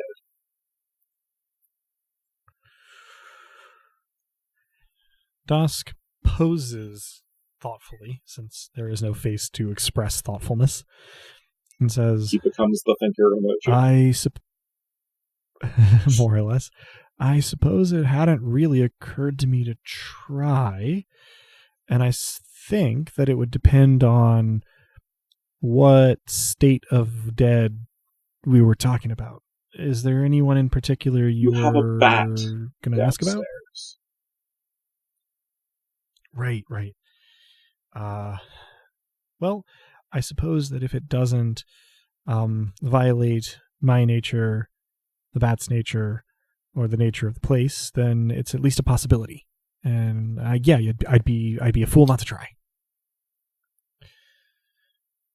That may be a way to inquire about the potential for defection without needing me to be a party to that conversation. Right.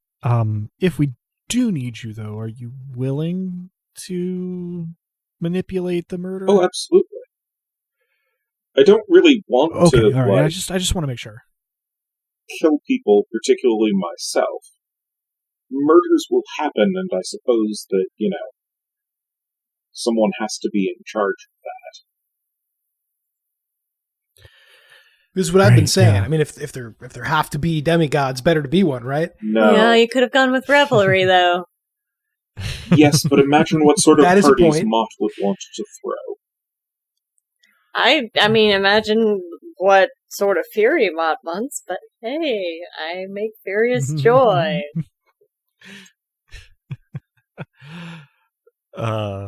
Don't I'm get a too bit don't get more too invested in the entrenched idea of in joyful the murders. church, and therefore the expectation. I apologize for the choice I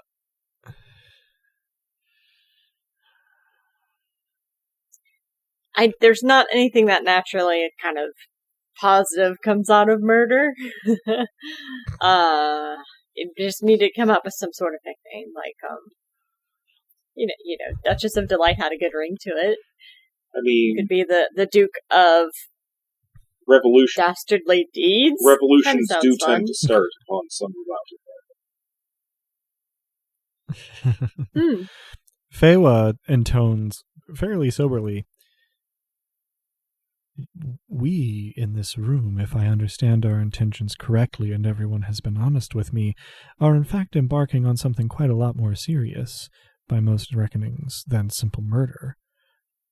We are talking about mass deicide. If murder makes you uncomfortable, then you may be in the wrong place, not wishing to offend. I was the one who came up with the idea that resulted in Dusk's ascension. You do, oh Lord of Murder, seem fairly well suited to the task. My advice was certainly directed more at the lovely young lady who, understandably, does not seem to have the stomach for it. You've met me. On a good day. On a good day. I would never deign to speak on behalf of the Furious Queen, but as someone wiser in these matters than myself recently pointed out, gods are not people. Also that, the more I hang out with accepting your lovely self, of course, Feywa. Completely out of character. My mind immediately went, substituted corporations for gods there. Right. In keeping with our nature as dice punks. Subtext is out, text is in. Yeah. Subtlety is for cowards. Subtlety is for cowards. Feywa, for her part, responds with a smile that would look somewhat more at home on Puff, and says, I think we do understand one another then, if I may. I am taking a risk in disclosing this to you all, but recent events have shown me that risks may be called for. Things do seem to be moving rapidly now, and an alliance between other imperators is cause for alarm. So, the reason I'm seeking the Godswoods is because I believe them to be what remains of the previous Overgod. And I believe that we can make use of that. Incidentally, I apologize for appreciate making your candor. Puff the instrument of Tokyo's murder. I did not sufficiently specify, and my intent was more that we will not take care of things. She nods and says, I appreciate your apology. I do hope that no harm has come to Puff. Remember, I can sense that Puff is out there, whether harmed or not. It will not have been the first time he suffered injury. But I do appreciate your apology, and I am burdened, because of my nature, with much better recall than most mortals have, even those who have been raised to the status of a divine. And I remember what it was like to be young, and to be learning what your power could do. Indeed. Now, Thoralda is likely not far from trying to set fire to the plane. It would be wise for at least some of us, I think, to return, but she looks at Dosk and says, I would like that word. And Dosk sort of nods slowly and says, yeah, no, me too, and I can guarantee no funny business. I give Dosk ludicrously the look that a bodyguard would give someone before leaving them alone. Like, you okay? Seeing your look, but being unable to return one of his own, Dosk sort of leans a little toward Leorian and says, I really couldn't ask for a better first Nobilis, and it is possible that with recruits or new blood, you could have Familia Caelestis here. Now that I have a Chancel, that becomes a possibility. But I went through with using 100 people's deaths to make this Chancel in order to make myself safe in situations like this. So you're good. Look, I believe in what you're doing. In the future, I ask only that you make it clear what I'm doing to further the cause. He sort of nods slowly and says, I've been on that side of things, and I know it's not fun to get piecemeal information. And one of the things that I hope that Fewa and I can discuss is, how to more efficiently use my divine channels of communication. So, sorry about that, if that's not weird, and I'll do what I can. I give a deep bow, and then try to disappear and realize it might not be up to me. It works. You're in your realm. There's no obvious way to get to this spot without just willing it, and so you pop literally with a displacement of air back into the spot you were on the plateau. What are the ways in as well as the ways out? I might ask. Like, yeah, really wish I'd have known what I was doing a little bit more. So you can negate something to get in from pretty much anywhere. Like give something up. I think if you find yourself really wanting something that you didn't think you could want, that probably also will work, and can be accidental in either case. It's just the only it's the way it sort of ended up. Exits are sort of easier, sort of harder. If you just walk out with the intention of walking out, you will eventually get out, and I, or probably Leorian, if he practices enough, can let people out more easily. I suspect I can find my own way out, but knowing good, the way good. in, if you will consent to visitation. I wouldn't useful. want to keep you. Yeah, I wouldn't want to keep you out. I think that Leorian could, again, with enough practice, be sort of a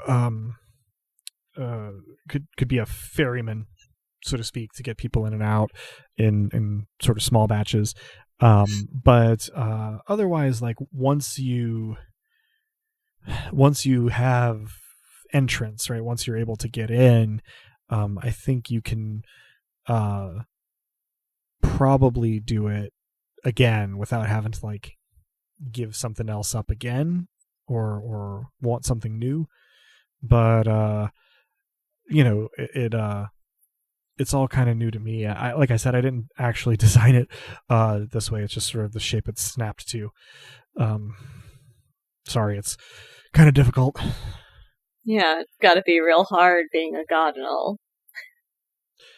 He sort of chuckles. He says, "A lot of things are easier, but nobody handed me an instruction manual, and I'm really, really wishing there was a book I could read on it right now." So, Well, you've at least solved, I think, the mystery of the 100 eternal deaths. Right. Yeah, I think so. Well, and hopefully maybe Fewa and I can, she can fill me in a little bit if she's willing, on some of the stuff that I don't know to ask or whatever. Just remember that she's also in charge of commerce. That may be useful.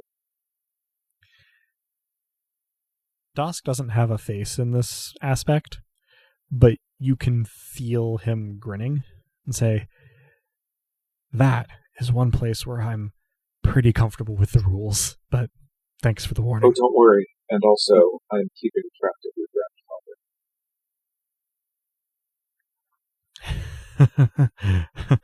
grandfather.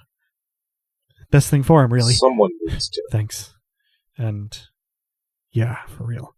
And, sorry. It's a connection. I'll pat him on the hand and then head out the bar. All right. Yeah. You walk out of the door and find yourself back up on the plateau, which we'll catch up with in just a moment. Currently, it's Dosk and Fewa and Lissa in the bar. I'll probably also give Dosk a ghost of a hug. Oh, actually, scratch that. I'm gonna do a ghost miracle of shadows and give him a shadow hug. Like 2 little shadowy limbs. It works a treat until you realize that your shadowy limbs look exactly like Mavia's tendrils. Your stomach drops and your heart skips a beat and they dissipate, although you do get the hug off before they dissipate, and Dosk does not seem unsettled. Well, darn. I was imagining more of those little sticky hands you used to get from coin dispensers. But shadow. Yeah, absolutely. That was absolutely what I was imagining you were imagining. Perfect. We're in sync about the sticky hands. But yeah, it's not exactly what you get. And then, correct me if I'm wrong, you would head out as well. Find yourself on the plateau. Fewa stays behind. The gods whatever talk they are amongst about to talk themselves, about. Yeah. Indeed. Leorian, you're the first to arrive back on the plateau by a couple of minutes, and you're confused a little bit at first because you don't initially lay eyes on Thoralda. But then a little spray of dirt comes up from somewhere a little ways off, and walking over, you can see that Thoralda has begun to dig. There are tools not particularly suited to this on their person that they have started to use to, carve into the dry, hard, slightly rocky soil of this plateau. And you suspect an aspect miracle is at play because this hole is already like 8 feet deep and 6 feet at the top, 2 feet at the bottom. It's a lot.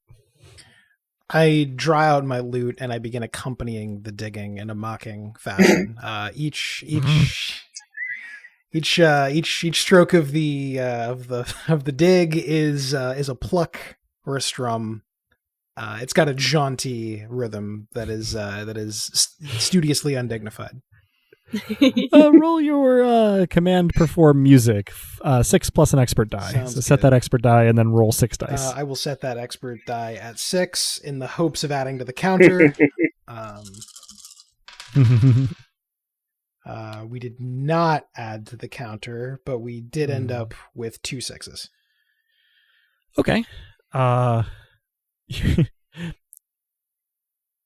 You seem to accidentally make the song too catchy, too fun to listen to, because rather than being annoyed or offended, Thoralda simply begins to dig in time with the music, even when you shift the time of the music. And so this is the situation that Ramnet and Lissa, you sort of step out of this bar at the heart of the chancel and into is this musically accompanied digging. Oh, Thoralda, weren't you just talking about how chancels are an embodiment of the god themselves and getting upset about people digging around? And yeah, there's a bit of irony here. A spray of dirt just misses your head by like 2 inches, and Thoralda, through gritted teeth, says, "Well, a divination told me that Tohil is below me, so I think that under the circumstances I am willing to be a little bit of a hypocrite, especially against the god who has kidnapped me." Could be very far below, and I play a quite long descending line. When I get to the bottom, I begin untuning the low string to keep going lower.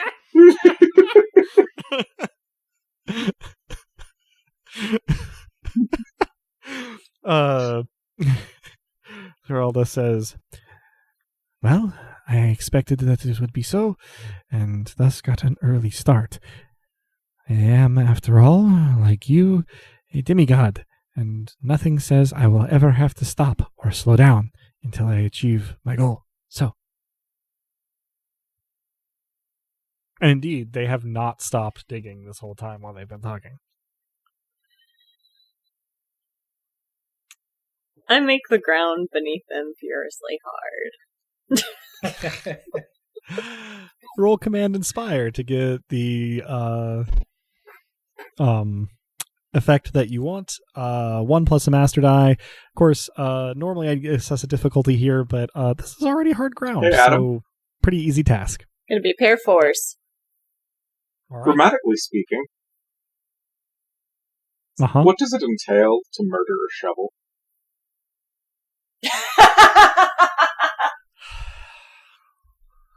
I think this is one of those things where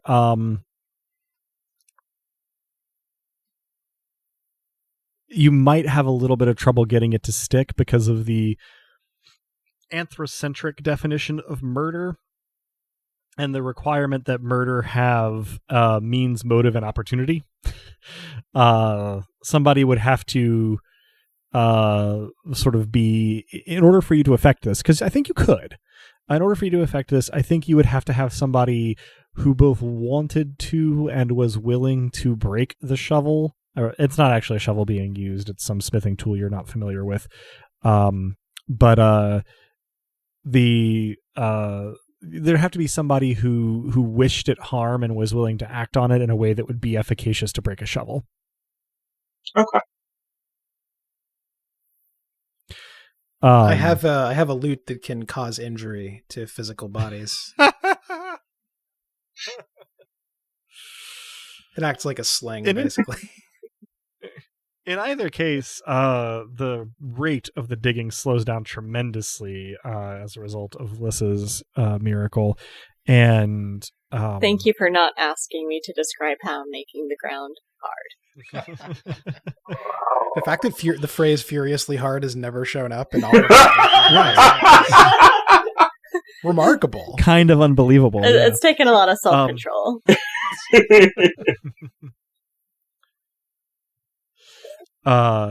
So Thoralda continues to chip away at the bottom here, determinedly kind of trying to ignore everything going on around them. And then, without actually sort of reappearing, you do hear Dosk's voice again, though it is relatively clear that Thoralda does not.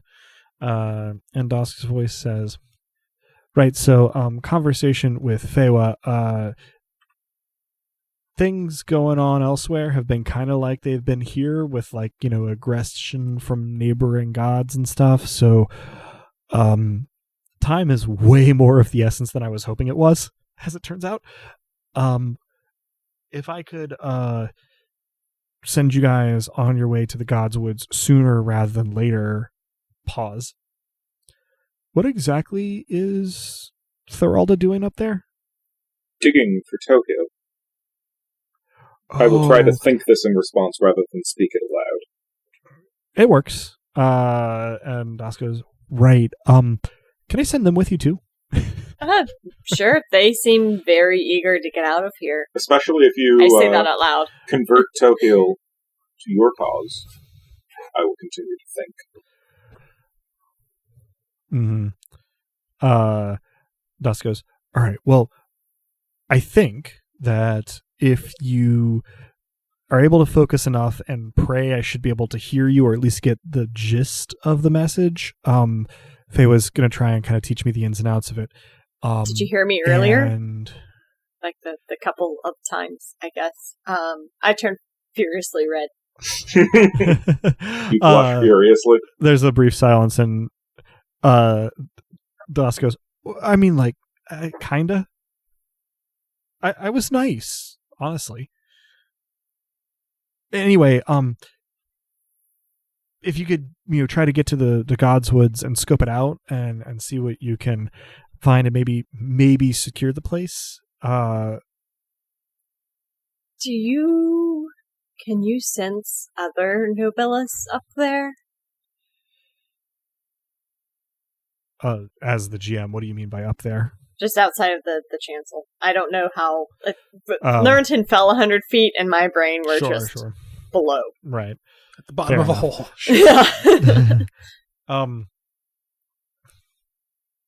Dosk says, Well, if they come within the rough territory of what has usually been the Veils, then probably I'd be able to sense them, at least if they did anything miraculous. But that's sort of the area that this place coexists with.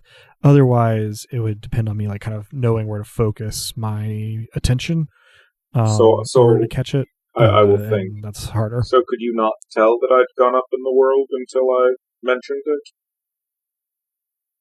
Or was it I didn't want to assume. There was something, but it was sort of squirrely. Yeah, I seem to be able to go somewhat unnoticed. Seems thematically appropriate. I pick up at last on the thinking thing, and I think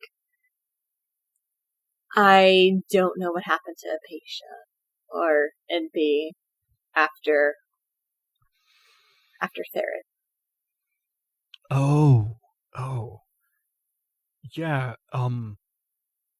yeah, I'll see what I can do. I don't want to make any promises, but I'd like to know too. Yeah. So I'll see what I can do. Thank you. I have a try at playing a melody with the intention to communicate without having to say it. And I say, maybe they can join the team. And Dusk seems to get the message and says, yeah, we'll see. I'm really hoping this Tohil thing works, because if it does, and I'm able to add an existing shard to my portfolio, it means that I don't have to worry about running out of things to give out. I can make the team bigger and bigger and bigger as we go, and have, just a coalition. So Geralda's digging at the moment. Can you, Correct. This is thought at dusk. Just for grins, can you, make him dig in, a horizontal corkscrew? A circle. Dusk is like, I mean, just change the direction of down for him so that he will not actually get to Tokyo before you're ready to, handle the matter. I thought he was coming with us to the God's Woods. Yeah. I mean, there's that as well. Going to send Thoralda. I was going to send Thoralda with y'all, but I think that I could do that. I don't know if I can do it right now. It's weird. It's hard to put into words, but making a chancel, and this one is only a few minutes old. It's a little like waking up in a new body that isn't made of body stuff. I say melodically, it should be fine. We're honored that you'd send them with us, even though they'll almost certainly try to kill us. That's possible, but I don't imagine they'd succeed. Well, if they do, we'll be ready for it. And if they die, there will be a shard free. True.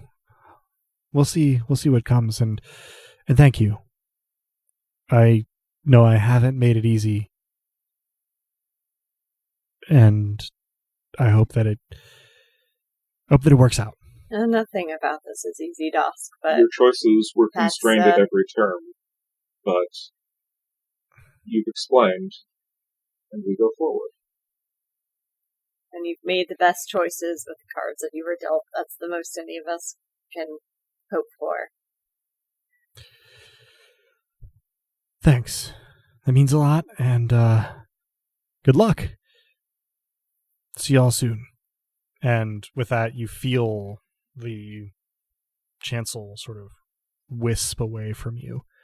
And you find yourself standing in sort of an undifferentiated part of the grasslands of the Veils.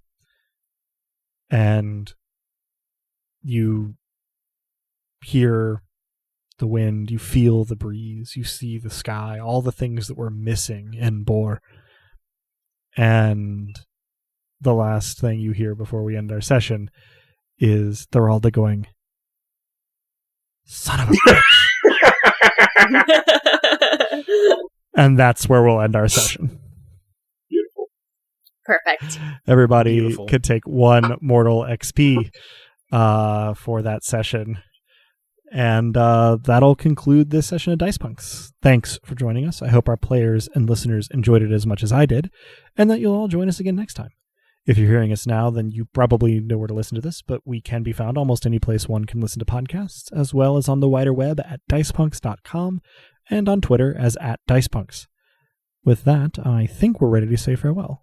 Say goodbye to the kind folks at home, players. Thanks for listening. If there have to be demigods, it's better to be one, but do there?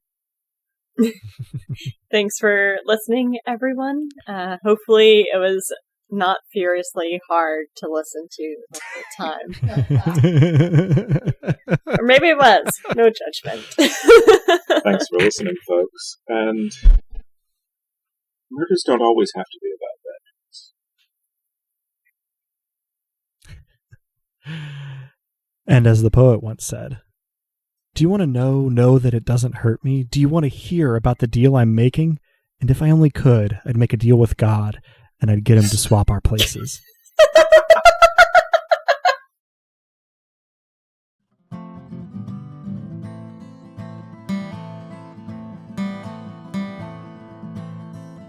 Thank you, dear listeners, for tuning in, and stick around through the admin stuff for a Romnet murder. The songs in this episode, theme of the Dice Punks and its acoustic version, were written and recorded by the Baron of Tempo in his element, Drew. Cover art is by Joanne, who's appeared on the podcast now and again. Check out her work around the internet where she goes by Anything So's. Site design and graphics for dicepunks.com are by Robin, the player behind Lissa and, for that matter, Mavia, the Nobilis of Fury. Rain and the one-world engine it runs on were created by Greg Stoltze, whose work can be found in a lot of places, but start at gregstoltze.com. Nobilis was created by Jenna Caterin Moran, who can be found alongside much of her other really intriguing work, both in and outside of tabletop role-playing, at afaransunlessland.wordpress.com. Links to both systems and authors can be found on the Punk Grimoire section of our website, dicepunks.com. Thank you so much for listening. If you liked what you heard, well, that's reward enough on its own, really, but if you're so inclined, you can help us out by rating and reviewing us wherever you listen to us, telling your friends who you think would like us to give us a listen, and even by heading over to our Patreon at patreon.com/dicepunks. We have fun rewards available to backers, including a patron-only Discord and access to the Dice Peaks after show for episodes 1 and following. Regardless, we hope you'll tune in again, and until then, remember, subtlety is for cowards.